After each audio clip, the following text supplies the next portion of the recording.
Hi friends, എല്ലാവർക്കും എൻ്റെ പുതിയൊരു വീഡിയോയിലേക്ക് വീണ്ടും സ്വാഗതം. അപ്പോൾ കുറച്ച് കാലങ്ങൾക്ക് ശേഷം ഞാൻ വീണ്ടും ഒരു ലോങ് വീഡിയോ ആയിട്ടാണ് വന്നേക്കുന്നത് കേട്ടോ. അപ്പോൾ ഇന്ന് ഞാനിവിടെ ഉണ്ടാക്കുന്നത് നമ്മുടെ ഒരു കേക്ക് മേക്കിംഗ് വീഡിയോ ആണ് കേട്ടോ. ജുവാൻസ് റെയിൻബോ എന്ന് പറഞ്ഞൊരു കേക്കിൻ്റെ decoration video and making video ആണ്. അപ്പോൾ ഇത് നമ്മുടെ സോൾട്ട് ആൻഡ് പെപ്പർ മൂവി ഇറങ്ങിയിരുന്ന സമയത്ത് ട്രെൻഡിങ് ആയിക്കൊണ്ടിരിക്കുന്ന കേക്കായിരുന്നു കേട്ടോ. അപ്പോൾ ഇത് ഞാൻ അങ്ങനെ 1-2 തവണയാണ് എനിക്കിതിന് ഓർഡർ വന്നിട്ടുള്ളൂ.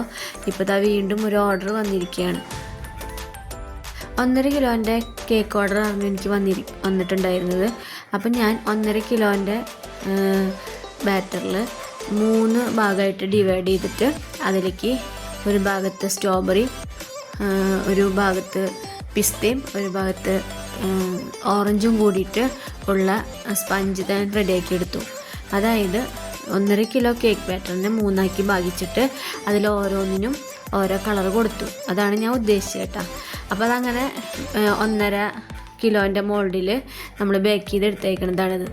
അപ്പോൾ ഈ കേക്കിൽ വരുന്നത് സ്ട്രോബെറിയും പിസ്തയും ഓറഞ്ചും, ഈ 3 ഫ്ലേവറുകളാണ് ഈ കേക്കിൽ വരുന്നത് കേട്ടോ. അപ്പോൾ ഒരു ആൾക്കാർക്കൊക്കെ അറിയാം. കേക്ക് ബോർഡിലേക്ക് ആദ്യത്തെ ലെയറായി സ്ട്രോബെറിയുടെ സ്പഞ്ച് ഞാൻ വെച്ച് കൊടുത്തു. നന്നായിട്ടൊന്ന് ഷുഗർ സിറപ്പ് വെച്ചിട്ടൊന്ന് വെറ്റാക്കി കൊടുക്കുന്നുണ്ട് കേട്ടോ. അപ്പോൾ ചിലവരിത് മിൽക്ക് വെച്ചിട്ടൊക്കെ വെറ്റ് ചെയ്യാറുണ്ട്. പക്ഷേ ഇത് അധികം റേറ്റൊന്നും വേണ്ടാന്ന് പറഞ്ഞ കേക്കായതുകൊണ്ട് സാധാരണ പോലെ തന്നെ ഷുഗർ സിറപ്പിലാണ് വെറ്റ് ചെയ്ത് കൊടുത്തേക്കുന്നത്. അപ്പോൾ അതിന് ശേഷം ക്രീം നന്നായിട്ട് സ്പ്രെഡ് ചെയ്ത് കൊടുത്ത് അതിൻ്റെ മുകളിൽ സ്ട്രോബെറിയുടെ ക്രഷാണ് ചേർത്ത് കൊടുത്തേക്കുന്നത്. സ്ട്രോബെറിയുടെ ക്രഷിൽ ഞാൻ കുറച്ച് ഫ്രഷ് സ്ട്രോബെറി ഒന്ന് ചെറുതാക്കി നുറുക്കി ചേർത്തിട്ട് അതും ഫില്ലിംഗ് ആയിട്ട് ഞാൻ ചെയ്ത് കൊടുത്തിട്ടുണ്ട് കേട്ടോ. ഇനി അടുത്ത ലെയറായിട്ട് നമ്മൾ വെച്ച് കൊടുക്കുന്നത് പിസ്ത ഫ്ലേവറിലുള്ള സ്പഞ്ചാണ്.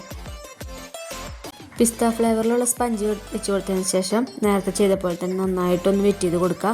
അപ്പം ഇതും ഷുഗർ സിറപ്പ് വെച്ചിട്ട് തന്നെയാണ് വെറ്റ് ചെയ്ത് കൊടുത്തേക്കുന്നത്. അതിന് ശേഷം പിസ്തയുടെ ചോക്ലേറ്റ് ബാറിൽ അതൊന്ന് മെൽറ്റ് ചെയ്തിട്ട് ഞാൻ ഇതിൻ്റെ മുകളിലൊന്ന് സ്പ്രെഡാക്കി കൊടുക്കുന്നുണ്ട്. അതിന് ശേഷം പിസ്ത ചെറുതാക്കി നുറുക്കിയത് ഇതിൻ്റെ മുകളിലേക്ക് ഇട്ട് കൊടുക്കുന്നുണ്ട് കേട്ടോ. അപ്പോൾ നമ്മുടെ പിസ്തയുടെ ലെയറും ഇവിടെ സെറ്റായി കഴിഞ്ഞു. അതിനുശേഷം ഇനി അടുത്ത ലെയറായ ഓറഞ്ചിൻ്റെ സ്പഞ്ചാണ് ഞാൻ ഈ കേക്കിൻ്റെ മുകളിലേക്ക് വെച്ച് കൊടുക്കണം. ഓറഞ്ചിൻ്റെ എസൻസ് ഈ സ്പഞ്ചിൽ ഞാൻ ഒഴിച്ചിട്ടുണ്ട്, കളറും ചേർത്തിട്ടുണ്ട്. അങ്ങനെയാണ് ഈ സ്പഞ്ച് റെഡിയാക്കി എടുത്തേക്കണത്. അതിന് ശേഷം വെച്ച് കൊടുത്തിട്ട് നന്നായിട്ടൊന്ന് വെറ്റ് ചെയ്ത് കൊടുക്കാം. ഇനി നമുക്ക് വേണമെങ്കിൽ ഓറഞ്ചിൻ്റെ ക്രഷ് ഉണ്ടെങ്കിൽ നമുക്കിതിൻ്റെ മുകളിലൊന്ന് ചെറുതായിട്ടൊന്ന് ഫ്ലേവറിന് വേണ്ടി ചേർത്ത് കൊടുക്കാം കേട്ടോ. അപ്പോൾ ഞാനത് ചേർത്തിട്ടുണ്ടായിരുന്നു, ആ വീഡിയോ കിട്ടിയില്ല. അപ്പോൾ ഞാൻ ചേർത്ത് കൊടുത്തിട്ട് നന്നായിട്ടൊന്ന് ക്രം കോട്ട് ചെയ്തെടുക്കുന്നുണ്ട്.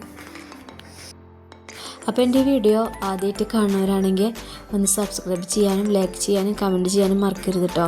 നിങ്ങളുടെ സപ്പോർട്ട് ഉണ്ടെങ്കിലാണ് മുന്നോട്ട് പോകാൻ സാധിക്കുള്ളൂ. അപ്പോൾ എല്ലാവരും ഈ വീഡിയോ മുഴുവനായിട്ടും കാണണം കേട്ടോ. അപ്പോൾ കേക്ക് ഞാൻ നന്നായിട്ട് ക്രം കോട്ട് ചെയ്തിട്ട് ഞാൻ ഫ്രിഡ്ജിലേക്ക് എടുത്ത് വെച്ചു. അതിനുശേഷം ഞാൻ പിറ്റേ ദിവസമാണ് അടുത്ത പണികളൊക്കെ തുടങ്ങിയേക്കുന്നത് കേട്ടോ. അപ്പോൾ കേക്ക് എത്രയും നേരം ഫ്രിഡ്ജിൽ ഇരിക്കുന്ന സെറ്റാവും അത്രയും നല്ലതാണ് കേട്ടോ നമുക്ക് ഫൈനൽ കോട്ട് ചെയ്യാൻ വേണ്ടിയിട്ട്. അപ്പോൾ ഞാൻ പിറ്റേ ദിവസമാണ് ഞാൻ കേക്ക് ഫൈനൽ കോട്ട് ചെയ്തെടുത്തേക്കണത്. നന്നായിട്ട് ക്രീമൊക്കെ അപ്ലൈ ചെയ്തിട്ട് സൈഡിൽ ലൈനൊക്കെ ഇട്ട് കൊടുത്തിട്ടുണ്ട് കേട്ടോ. അപ്പോൾ അതിന് ശേഷം നമ്മൾ ചോക്ലേറ്റ് മെൽറ്റ് ചെയ്താണ് മുകളിൽ ഒഴിക്കുന്നത്. അപ്പോൾ ഈ ചോക്ലേറ്റ് ഡാർക്ക് കോമ്പൗണ്ട് അല്ല, നമ്മുടെ കൊക്കോ മിൽക്ക് കോമ്പൗണ്ടാണ് കേട്ടോ ഞാനിതിൽ ചേർത്ത് കൊടുത്തേക്കുന്നത്. അത് ചെറുതായിട്ടൊന്ന് മെൽറ്റ് ചെയ്തിട്ട് ഡ്രോപ്പായിട്ട് ഒഴിച്ചു കൊടുക്കുകയാണ് ചെയ്തേക്കുന്നത് കേട്ടോ. അതിന് ശേഷം കുറച്ച് നേരം ഒന്ന് ഫ്രിഡ്ജിൽ വെച്ച് കഴിഞ്ഞാൽ നമുക്ക് ഈ ചോക്ലേറ്റൊക്കെ ഒന്ന് സെറ്റായി കിട്ടും. അപ്പോൾ ഇനി അടുത്തതായിട്ട് ചോക്ലേറ്റിൻ്റെ ഡെക്കറേഷനാണ്. അപ്പോൾ സ്ട്രോബെറി ആണല്ലോ നമ്മുടെ മെയിൻ. അപ്പോൾ ഈ ചോക്ലേറ്റിൽ സ്ട്രോബെറി വരുമ്പോൾ നല്ല ഭംഗിയാണ് കേട്ടോ. അപ്പോൾ ഞാൻ ഈ സ്ട്രോബെറി കുറച്ച് ഗ്ലേസ് ജെല്ലിലൊന്ന് മുക്കിയെടുത്തതിന് ശേഷമാണ് കേട്ടോ അതിൽ വെച്ച് കൊടുത്തേക്കുന്നത്. ഒരു ടൂത്ത് പിക്ക് വെച്ചിട്ട് വെച്ച് കൊടുത്തിട്ടുണ്ട്, അങ്ങോട്ടും ഇങ്ങോട്ടും ഒന്ന് നീങ്ങി പോവാണ്ടിരിക്കാൻ വേണ്ടിയിട്ട് കേട്ടോ. പിന്നെ സ്ട്രോബെറിയുടെ മുകളിലേക്ക് ഞാൻ നേരത്തെ മെൽറ്റ് ചെയ്ത് വെച്ചേക്കണ ചോക്ലേറ്റ് വെറുതെ ഒരു ഡിസൈൻ പോലെ ഒരു ലൈൻ ഇട്ട് കൊടുത്തിട്ടുണ്ട്. അതിന് ശേഷം പിസ്ത ഒന്ന് ക്രഷ് ചെയ്തിട്ട് ഒന്ന് വെറുതെ ഡെക്കറേഷൻ പോലെ ചെയ്ത് കൊടുക്കുന്നുണ്ട് കേട്ടോ. അപ്പോൾ ഈ കേക്കിന് അധികം ഡെക്കറേഷനൊന്നും വേണ്ടെന്ന് പറഞ്ഞതുകൊണ്ട് ഇത്ര തന്നെ ചെയ്തോളൂ. അപ്പോൾ ഈ കേക്കിൽ ഞാൻ മാറ്ററൊക്കെ എഴുതിയിട്ടുണ്ട്. വലിയ ആർഭാടങ്ങളൊന്നും ഇല്ലാണ്ട് സിമ്പിളായിട്ടുള്ള ഡെക്കറേഷനാണ് കേട്ടോ. സൈഡിൽ ഞാൻ ചെറിയ ഗോൾഡൻ ബോൾസ് ഇട്ട് കൊടുക്കുന്നുണ്ട്. അപ്പോൾ ഇതാണ് എൻ്റെ കേക്കിൻ്റെ ഫൈനൽ ലുക്ക്. എല്ലാവർക്കും എൻ്റെ വീഡിയോ ഇഷ്ടമാവുകയാണെങ്കിൽ ഒന്ന് സപ്പോർട്ട് ചെയ്യണം, ലൈക്ക് ചെയ്യണം, കമൻറ്റ് ചെയ്യണം. സബ്സ്ക്രൈബ് ചെയ്യാത്തവർ സബ്സ്ക്രൈബ് ചെയ്യണം കേട്ടോ. അപ്പോൾ അടുത്ത നല്ലൊരു വീഡിയോ ആയിട്ട് ഇനി കാണാം. അതുവരെ ബൈ.